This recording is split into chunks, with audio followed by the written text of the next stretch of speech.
Hello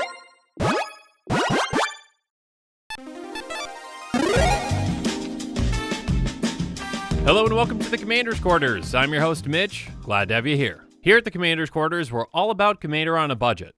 Today we've got an episode of Spare Change. The topics on these episodes can vary pretty widely, so stay tuned to see what's in store for this one.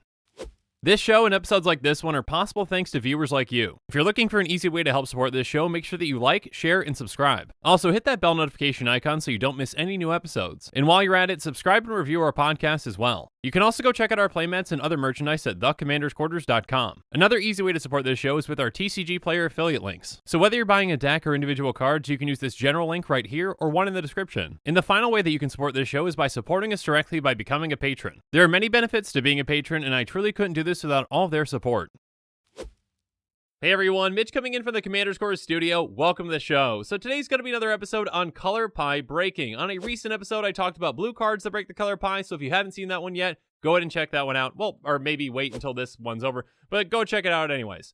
But anyways, today is going to be about white cards that break the color pie. So when you think about white cards, you might think about life gain, you might think about tokens or wraths or controlling the board, but there are certain cards that kind of take a step outside of what white cards normally do. So let's go through my list. There are going to be plenty of cards out there that break the color pie, so I'm sure I'm going to miss some, but let's just tackle the ones that I've got here.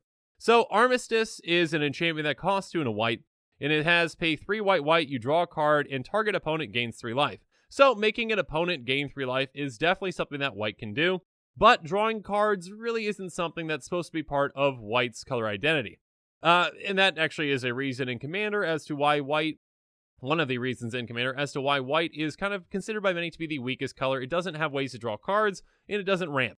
Now, this is an extremely inefficient way to draw cards. I mean, 5 mana to draw 1 card and make an opponent gain 3 life is not a good trade-off. But again, this is kind of a direct way for white to actually gain card advantage and draw. Although, I mean, if you got infinite mana, sure, you can draw your entire deck or whatnot. But yeah, outside of that, this is an extremely low rate of actually drawing per mana. And then another one that is somewhat similar, that isn't a repeatable effect, but is much more efficient, is going to be Temporary Truce. It costs 1 and a white, and let me get the Oracle text real quick. It says, each player may draw up to 2 cards. For each card less than 2 a player draws this way, that player gains 2 life. So this one's much more efficient. Again, you see when it comes to card draw, that's going to be mostly a blue thing. So making everyone draw 2 is definitely a way that blue can do it. White really doesn't have these kinds of effects. You don't really see this. And the white spin on this is each player gains 2. Now, again, I've said this before, but yeah, white can make all players gain life. White can make certain players gain life. But white really can't make players draw cards or allow players to draw cards for the most part. So yeah, 2 mana to draw 2 is fantastic. You do make your opponents, or you do allow your opponents to draw as well, which is not good. But again, I think actually if more of these kinds of effects were kind of brought into Commander, I mean, kind of like a trade-off for actually drawing cards, maybe then that is a way that kind of white could gain some card advantage. Maybe you draw some cards, your opponents gain life. Maybe not necessarily let them draw cards as well. Again, I'm not a game designer, and I don't know exactly how balanced that would be. I know that Wizards kind of is pushing back against kind of giving white straight up card draw, so we'll see what happens in the future. Maybe we'll get something with Commander Legends that kind of throws a spin on it and gives some white some actual card advantage, so we'll see. Next up, we've got Debt of Loyalty, and this is another old card, so let me pull the Oracle text, but basically it is an instant that costs 1 white. It says regenerate target creature, you gain control of that creature if it regenerates this way. So regenerating a creature is definitely something that white can do. You see that in a couple different colors, I believe. White, green, black are all colors that can pretty much regenerate creatures, I believe. But basically gaining control of a creature that regenerates this way is definitely not a white thing. Gaining control of a creature just on the board, just as is definitely in the blue part of the color pie. Gaining control of a creature when it dies is definitely in the black part of the color pie. And this one just says, yeah, white has a way to gain control of a creature now, which is something that you pretty much never see in white. Yes, white can regenerate a creature, but yeah, you don't really expect this. If you're playing against a mono-white player and someone casts a Wrath, and then they cast this on one of your creatures, and it sticks around, and now it's theirs, that's really going to come out of left field. So I think this can be a pretty fun card in a game of Commander, and one, again, that does something that's very unexpected. Again, the creature has to die in order for you to get it, but there's going to be plenty of Wraths cast in a game of Commander, and creatures die throughout the game. So yeah, you can steal someone's best creature essentially in a mono white deck, which is pretty fun. Next up, we've got Evangelize, which is actually another kind of, this one I think is more on the side of a blue card. It is a sorcerer that costs 4 and a white, and it's got buyback for 2 white, white.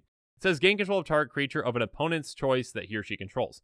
So essentially, this is just straight up, that creature doesn't have to die or regenerate, you just get one of their creatures. Now, that opponent does get to choose, so again, this is a blue type effect, just to straight up gain control of a creature on the board. But the opponent getting to choose kind of, I guess that kind of gives like the, well, this is kind of a more friendly spin on it. Instead of me just straight up taking one of your creatures, I'll let them pick and choose. They can pick their weakest creature and I'll take it. Again, if the opponent doesn't have, or just has one creature, you're getting, their best creature, their only creature, essentially. But yeah, this is just something that you're not going to expect from a mono white deck, to just gain control of creatures. That's, again, I think that some of the older cards back then definitely broke the color pie a bit more, and we'll talk about it in a bit. But basically, kind of, you probably wouldn't see this card printed these days, but you never know. Preacher is one that's kind of like a repeatable effect for this. It's a human cleric that's a 1/1. It costs 1 white, white. It says you may choose not to untap Preacher during your untap step, and you can tap it for as long as Preacher remains tapped. Gain control of target creature of an opponent's choice they control. So this one, again, is kind of like a repeatable Evangelize on a creature. Again, this is definitely more so when you see like a creature that can gain control of other creatures repeatedly, that's definitely in blue. And again, that kind of that spin of allowing them to choose. Sure, I guess that could be kind of more so in the kind of control aspect of white. But again, yeah, this is definitely more so a blue card in my opinion, where, just straight up gaining control of a creature is not something that white does in their portion of the color pie. But now let's move on to a card that I've actually used in quite a few decks, mostly Aristocrat-style decks, and it's a fantastic one with Fanatical Devotion. It's an enchantment that costs 2 and a white. It says sacrifice a creature, regenerate target creature. So I talked about regeneration before, but regeneration, essentially, you've got white, black, and green. Those are pretty much the regeneration colors, but when it comes to sacrifice outlets, especially free sacrifice outlets, you don't really see that in white. There's some that come to mind from green, there's some that come to mind from black, but white, it's really not really too many out there that are free sacrifice outlets. So this one definitely breaks the color pie in that way. One that really breaks the color pie, in my opinion, is going to be Lapse of Certainty. It's an instant for a 2 and a white, and says counter target spell. If that spell is countered this way, put it on top of its owner's library instead of it into that player's graveyard. So counter spells are pretty much exclusively in blue. Now, this does kind of allow the player to get that card back, but it does counter the spell. Obviously, it does put it on top. There are ways that you might be able to make them shuffle, but yeah, a straight up counter spell in white is typically something that you really don't see. So if you're playing a mono white deck, someone's going to be casting something and they might think that you've got no way to respond to it. Lapse of Certainty, you could be like, no, yeah, let's just, you can save that for later, or maybe I'll make you shuffle your library or whatnot. But yeah, you've got a way apparently to just counter a spell straight up. So yeah, this is definitely a color pie break in my opinion. A similar card that can also come out of nowhere and can really surprise someone is going to be Mana Tithe. It's an instant for a white. It says counter target spell unless its controller pays 1. Now, taxing kind of effects are definitely in white, but yeah, countering spells are not. So again, being able to counter a spell unless they pay 1 for 1 mana, that's definitely not a white effect. That's definitely more so in blue. But again, it's kind of funny, if someone's tapping out to cast a big spell and, you're sitting there with your mono white deck and you're just like, Mana Tithe, and they can't pay that 1. Yeah, that's something that can definitely kind of take them by surprise. Again, probably won't work all the time, but it's pretty funny. Next up, we've got one that breaks the color pie in a different way with Course Cartographer. It's a 2/2 Core Scout that costs 3 and a white. When it enters the battlefield, you can search your library for 8 planes, put it onto the battlefield, tap, then shuffle your library. This one definitely screams green card to me. Again, when it comes to pretty much land ramp or any kind of, good ramp, that's pretty much exclusively in green, especially when it comes to creatures coming to play and getting you a land. You've got like a Farhaven Elf or something like that. That is green. Now, this one does cost 1 more. I don't know if that makes up for the fact that it is, in my opinion, breaking the color pie. It can also only get you a plane, so again, that's very specific. But this kind of, search for a land, get it into play is definitely a green thing. So in my opinion, that's definitely a color pie break, whether it's a good one or not. I think I've mentioned before on an episode that I think this one might be overplayed because that is a lot for land ramp, but that's a different topic.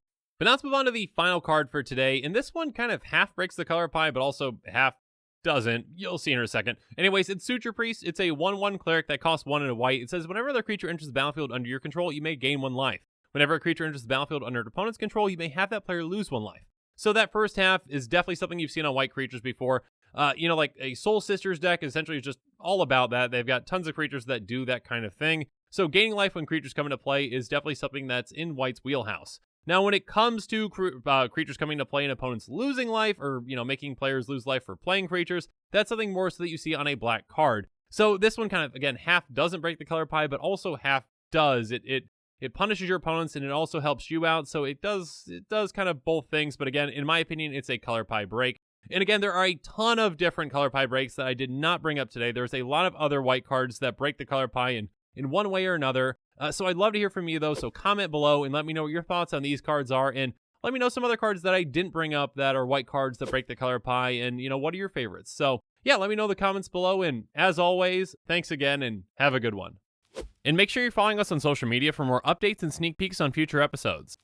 Again, a huge thank you to my patrons who help make this show possible. I truly couldn't do any of this without your support. If you want to support this channel directly, consider becoming a patron. There are many benefits to being a patron, including being able to vote on future commanders for deck techs. There are even tiers where you get your own personalized deck tech dedicated to you. You can check out all the Patreon tiers and rewards at patreon.com/commandersquarters. If you haven't already, make sure that you like and subscribe to the channel. Here at the Commander's Quarters, we're all about budget commander. So while you're at it, go ahead and check out some of our other types of episodes. And with that, I'm out of here. Thanks again and have a good one.